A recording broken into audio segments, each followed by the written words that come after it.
구한 말씀, 행복한 하루, 말씀 묵상 시작하도록 하겠습니다. 오늘 우리가 함께 묵상할 말씀은 열왕기하 8장 1절에서 15절 말씀입니다. 제8장. 엘리사가 이전에 아들을 다시 살려준 여인에게 이르되, 너는 일어나서 내 가족과 함께 거주할 만한 곳으로 가서 거주하라. 여호와께서 기근을 부르셨으니 그대로 이 땅에 7년 동안 임하리라.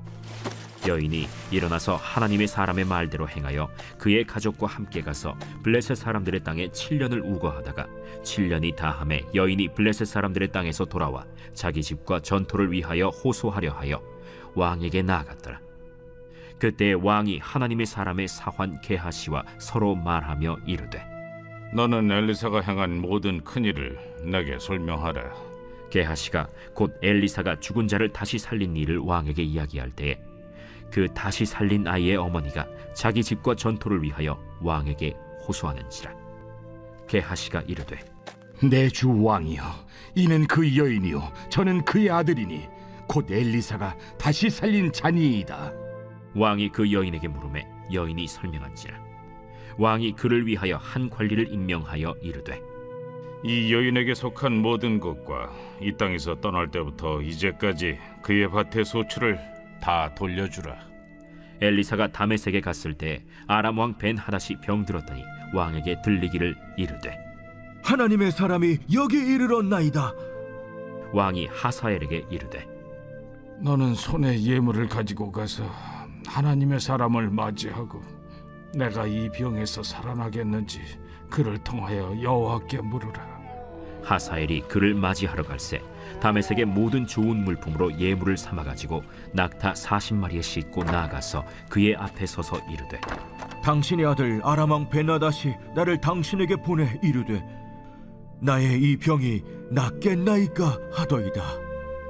엘리사가 이르되, 너는 가서 그에게 말하기를 왕이 반드시 나으리라 하라. 그러나 여호와께서 그가 반드시 죽으리라고 내게 알게 하셨느니라. 하나님의 사람이 그가 부끄러워하기까지 그의 얼굴을 쏘아보다가 우니 하사엘이 이르되, 내 주여, 어찌하여 우시나이까? 내가 이스라엘 자손에게 행할 모든 악을 내가 알미라. 내가 그들의 성에 불을 지르며 장정을 칼로 죽이며 어린아이를 맺히며 아이벤 부녀를 가르리라. 당신의 개같은 적이 무엇이기에 이런 큰일을 행하오리이까? 여호와께서 내가 아람 왕이 될 것을 내게 알게 하셨느니라.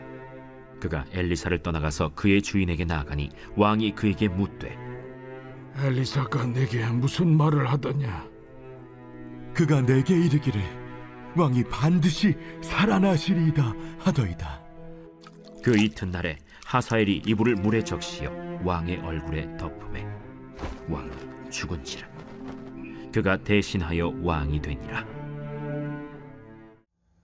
오늘 메시지는 엘리사를 음식으로 섬겼던 수넴 여인, 그리고 그 여인이 남편을 잃고 블레셋으로 이주했다가 다시 돌아와서 잃었던 땅과 집을 돌려받는 이야기가 이제 전반부고요. 후반부에는 엘리사가 하사엘이라는 사람을 기름 붓는데 그 하사엘이 시리아 왕이 되어서 결국은 이스라엘을 침공할 것을 미리 내다보고 슬퍼하는 이야기로 구성되어 있습니다. 오늘 1절에서 6절 말씀 보면요, 이제 수넴 여인 이야기가 나옵니다. 이 여인은 얼마 전에 열왕기하 4장에 등장했던 바로 그 수넴 과부 여인입니다. 이 여인은 그때 남편을 잃고 아들 하나를 키우고 있었는데 흉년이 있는 동안 먹고 살기가 힘들어서 아들과 함께 죽게 될 위기였습니다. 그런데 얼마 남아있지 않은 곡식으로 엘리사 선지자에게 음식을 대접하게 되죠. 그러자 엘리사가 기름을 채우는 기적을 이 신실한 과부에게 베풀게 됩니다. 그리고 그 기름을 팔게 되고 그럼으로써 생계를 꾸리게 되어 기근의 위기를 벗어나게 되는 그런 이야기가 나오죠. 그리고 엘리사의 능력으로 그 여인은 죽었던 아들도 다시 돌려받게 되는 이야기가 그 전에 있었습니다. 오늘 이야기는 엘리사가 7년간의 흉년을 미리 내다보고 이 기근이 하루 이틀이 아니라 장기간에 걸칠 것을 알고 수넴 여인의 가족을 팔레스타인, 블레셋으로 이주를 보냅니다. 그리고 이제 7년의 그 기근이 끝나서 수넴 여인이 돌아오게 되죠. 그리고는 왕에게, 이스라엘 왕에게 옛 집과 또 밭을 돌려달라고 호소합니다. 마침 종 게하시로부터 엘리사가 죽은 사람을 살려준 사건을 듣고 있던 왕은 이 여인이 바로 엘리사가 베푼 그 기적의 주인공임을 알게 되죠. 그리고 집과 밭과 그동안의 소출을 모두 이 여인에게 돌려주게 됩니다. 그리고 이어지는 후반부의 이야기는 엘리사가 적국인 시리아의 다메섹쿠스로 가는 이야기입니다. 그때 시리아 왕 베나닷은 투병 중이었습니다. 이 베나닷 왕이 하나님의 사람 엘리사가 왔다는 소식을 듣고 많은 예물과 함께 자신의 신하 하사엘을 보냅니다.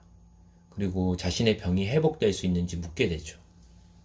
엘리사는 눈앞에 찾아온 사람 그 하사엘을 보고 이 하사엘이 반역하여서 결국 시리아의 왕이 될 것을 보게 됩니다. 동시에 그가 북이스라엘을 침략해서 자신의 민족 이스라엘 사람들, 백성들을 다 짓밟을 것을 내다봅니다. 그래서 안타까워하면서 울음을 터뜨리게 되죠. 그리고 이어지는 10에서 15절 말씀 보면 엘리사가 예언한 대로 하사엘은 결국 시리아 베나닷 왕을 암살하고요. 시리아의 새로운 왕으로 등극하게 되는 이야기로 마치게 됩니다. 오늘 이 이야기들을 보면서 붙잡고 기도해야 될 것 한 두어 가지를 보겠습니다. 첫 번째 이야기를 보면 엘리사를 섬기고 대접했던 그 신실한 수넴 여인.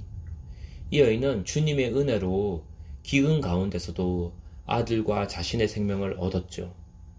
그리고 또 죽었던 아들이 살아나는 기적도 경험합니다. 그리고 흉년을 피해서 낯선 외국 땅으로 이주하고 또 돌아와서는 잃었던 집과 밭을 다시 회복하는 것으로 이야기가 마무리됩니다. 근데 그의 삶을 보면 늘 순탄한 건 아니었어요. 남편도 죽게 되고요. 기근 가운데 아들과 자신이 죽을 뻔한 경험도 하게 됩니다. 그리고 아들도 한번 죽었던 경험이 있고 흉년 때문에 낯선 땅으로 이주하게 되는, 그래서 순탄하지는 않았죠. 하지만 그럼에도 불구하고 결국은 주님이 돌아보면 주님이 돌보셨던 복된 삶임을 우리가 볼 수 있습니다. 우리 삶도 마찬가지죠. 굴곡이 없을 수 있을까요? 있습니다. 힘들 때가 있습니다. 아니, 힘들 때가 더 많습니다. 그렇지만 주님과 동행하는 여정이 되도록 우리가 기도하기를 원합니다. 우리 인생에 고난이 있을 때도 있고 환난이 있을 때도 있고요. 기근과 어려움들이 있을 때 있습니다. 동시에 하나님의 돌봄과 기적을 체험할 때도, 기도 응답을 경험할 때도 있습니다. 하지만 둘 다 공통점이 있어요. 그건 뭐냐면 하나님이 함께 하셨다는 거예요. 하나님은 고난 가운데도 계셨고 축복 가운데도 동일하게 함께 하셨다는 겁니다. 그래서 우리의 최고의 축복은 고난도 아니고 축복도 아니고 사실은 언제나 함께 하신 하나님, 그분이 바로 진정한 복인 거예요. 그 복을 우리가 감사하고 찬양하길 원합니다. 두 번째 이야기에서 우리가 기도할 것은 엘리사가 이스라엘 백성에게 심판, 재앙을 내릴 그 당사자 시리아 사람 하사엘을 눈앞에 두고 울음을 터뜨리는 장면입니다. 사실 하사엘을 심판의 도구로 사용하는 건 하나님의 계획입니다. 한낱 선지자인 엘리사가 바꿀 수가 없어요. 그래서 하사엘이 시리아 왕이 되는 것도, 또 그 시리아 왕이 되어 이스라엘 민족을 심판하는 하나님의 막대기가 되는 것도 어떻게 할 도리가 없는 거예요. 하나님이 그렇게 계획을 정하셨기 때문에. 지금 눈앞에 서 있는 자기 동족을 무참하게 짓밟을 원수를 자기 손으로 기름 부어 세워야 했으니까 엘리사가 얼마나 비통한 심정이었을까요? 이 예언자의 눈물은 자기 백성을 향한 그 하나님의 슬픔으로 우리가 볼 수 있다는 거죠. 바라기는 우리도 이 세대의 아픔과 고난을 냉소적으로 볼 게 아니라 이 세대의 아픔을 공감하고 이 세대의 고통을 공유하는 눈물의 예언자가 되기를 원합니다. 정말로 지금 노년 세대든지 젊은 세대든지 힘들지 않은 세대가 없어요. 하지만 이 세대를 위해 가장 슬퍼하는 사람은 바로 하나님입니다. 그 사람들이, 그 세대가 하나님께 돌아올 수 있도록 우리가 하나님의 마음을 품고 기도해야 되는 거예요. 그래서 오늘 말씀 통해서 잘 될 때도 안 될 때도 함께 하시는 주님, 그 주님이 우리와 우리 공동체와 이 민족과 함께하여 주시옵소서. 변함없이 신실하신 주님, 우리도 끝까지 충성되이 섬기게 하여 주시옵소서. 함께 기도하며 나아가도록 하겠습니다.